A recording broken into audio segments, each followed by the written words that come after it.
Aujourd'hui, ils sont relativement nombreux et beaucoup plus nombreux qu'au début du mouvement. Malgré tout, ils n'ont absolument pas les moyens de lutter contre l'armée syrienne. Alors pour bien comprendre ce mouvement de désertion, il faut revenir un peu en arrière. Au printemps, en fait, des gens désertaient individuellement l'armée et souvent, c'était à l'issue de permission, ils décidaient de ne pas rentrer dans leur caserne, rester dans leur famille.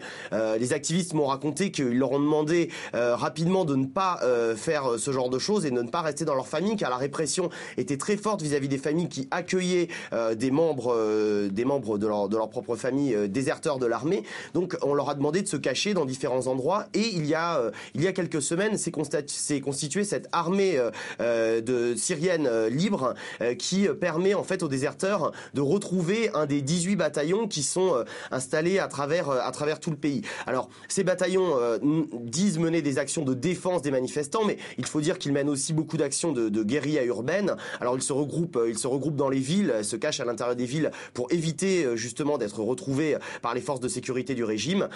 Ils disposent de relativement peu d'armes, beaucoup d'armes légères, des kalachnikovs qu'ils ont pu emporter éventuellement à l'issue de leur désertion, mais pas d'armes lourdes quasiment. Il y a peu de hauts gradés parmi ces déserteurs. Donc l'armée syrienne libre réclame 10 000 hommes. 10 000 hommes, c'est très très peu comparé aux 200 000 hommes que compte l'armée syrienne.